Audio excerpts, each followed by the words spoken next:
Yeah, baby, yeah!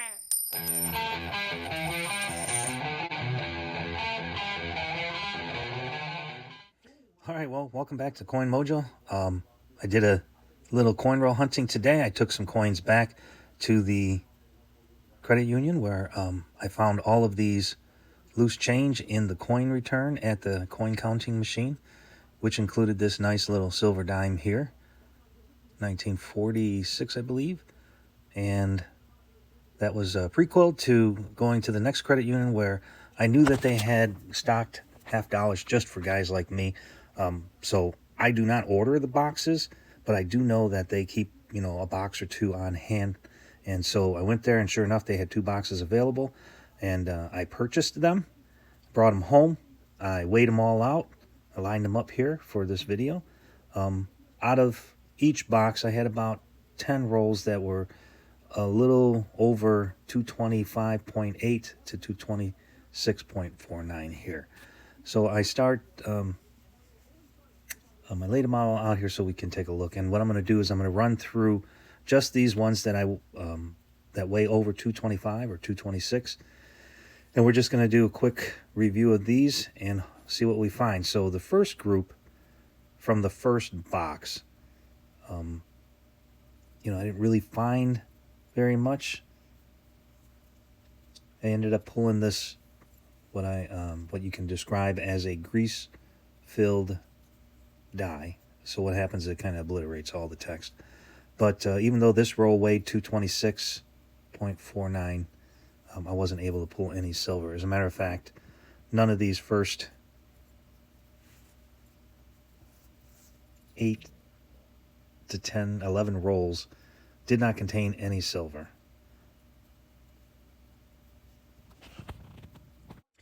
So we're just going to go through and I want to show you the process. This rolls weighed 226.14, which I'm finding that most rolls that weigh over 226 usually contain at least one 40%er. Wasn't the case today in this first box, but things do heat up in the second box, and I did capture on camera all the silver that I found. I had to, really kind of.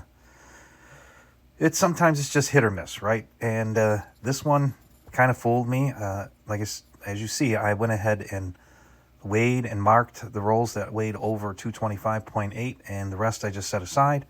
I did manage to find some silver in the rolls that weighed less than 225.8, which can be the case because, there's a variation on each planchet. But what I do know is that if I see any rolls that weigh 225.7 or above, I'm going to have a much better chance of finding 40% silver. Or if I get a little closer to 227, you're almost guaranteed to have at least 164 or possibly 2 40%ers in there. So that's the reason why I do it. And I was just trying to demonstrate to you that there is kind of it's a way to get an edge on what to expect in each roll by weighing them. I like doing it because it really, it gives you some high expectations. It's kind of a drag when you don't pull any silver. So these, the next group, I'm into the second box, and I'm going to go through the heavies first, and then if I don't find anything, I will go through the rest of the box, and at the end, I'll do a follow-up, and you'll get to see everything that I find. But I do know that I had much better luck with the second box, at least the ones that I believe that's the silver ender. So there's the first silver of the day. This one happens to be a 68 and in really great shape. So it was that's the first 40%er, and now the second 40%er came out of that very same roll, and that one was 226.15. Which was nice to see a double or a sandwich, if you will, an ender with an extra little buddy that came along with it. This next one, 226.26, and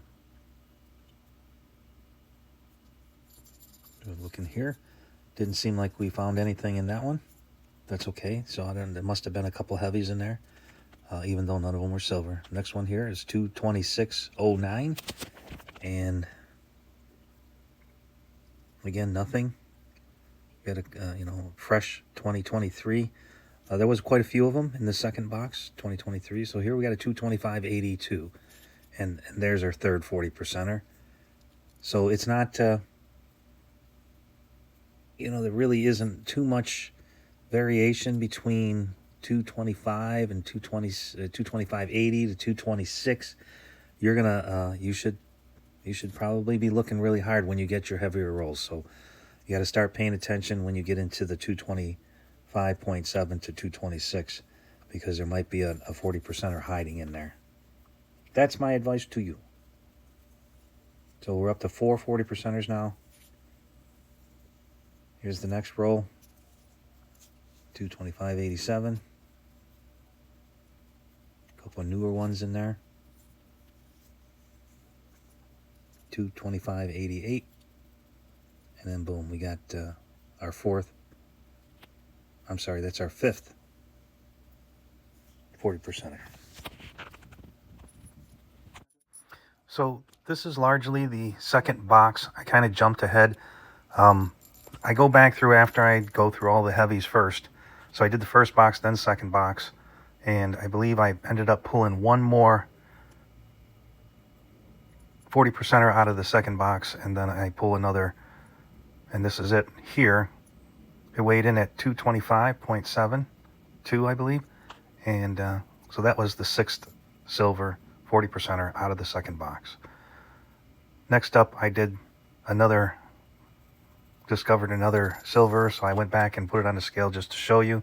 And this is the seventh of the hunt. This came out of the second box.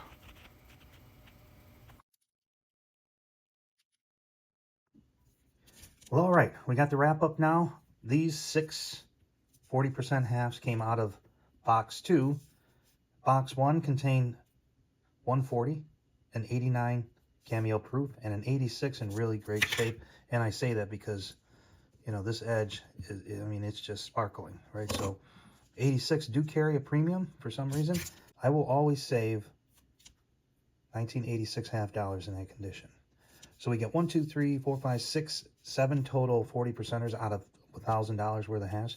1 cameo proof and the 186. I'm just going to take a little bit closer look at these. They were all in pretty good shape. The 69, really great condition. The 67's been around the block a few times. The 68, the 67.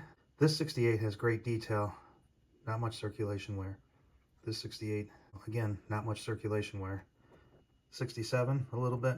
This 89, it has, that cameo finish. The cameo looks like, if you take a look at it from this angle, you can tell that it's been rubbed up a little bit or in circulation. But overall, the fields are dark. And, again, when you look at coins from different angles, different lighting, it can change the perspective. So I would give this 89S, that's a good grade there. Again, it's an impaired proof. This 86, again, like I said, it is in really,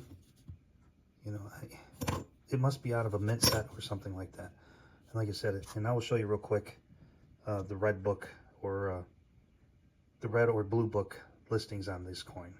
So here's the blue book valuations for the 86D 250. Same price for 87, 87D. These were not intended for circulation. These were only in mint sets. 250, same price. 15 million produced to those. And then if you just look up one to the 85D, 19 million, $1.50. So this is what I meant by the premium on the 86Ds. And I got to believe the one that we just saw is definitely probably came out of a mint set. We'll take a look at the red. Okay, and we're looking at the red book numbers. Mintage MS63, proof 65. So starting with 77, we'll go down to 86D. So we'll look at the 85. It says $5 here, 19 million. The 86D, 15 million, $5. 87P and D, these were not intended for circulation, $5. So when you go to, 89, and so the numbers are going to drop, to 84, only $3, 80, 88, only $4, 89, $3, 89S, $5 for the proof. So looking at the closing price on Friday, September 27th, Silver closed at $31.65. Just using a dime as an example, it's $2.28 for a dime, or times 22.8 times face, you could say. So looking at a, we'll move this up here, looking at a Kennedy half dollar, 40%, $4.68 a piece times 7. 4.68 times 7. $32.76. A little parting shot of the booty that we picked up today. Again, 2 Loomis boxes, the flat boxes with the yellow strings and sun wrappers. 7 40%ers, 189 cameo proof, and 186 what appears to be from a mint set. Good luck on your next hunt. All right, once again, I ask that you smash that like button if you thought this video was enjoyable. Check me out on Coin Mojo's Coin Roll Hunting on Facebook, where you can share or ask questions. Share your videos or images. Check me also out on eBay, JDK Collectibles. I'm up to actually 240, 100% positive feedback. Comment and share. Give me those 4 clicks. Like, subscribe, hit that bell so that you get notifications every time I post a new video. Coin Mojo out. Yeah, baby, yeah!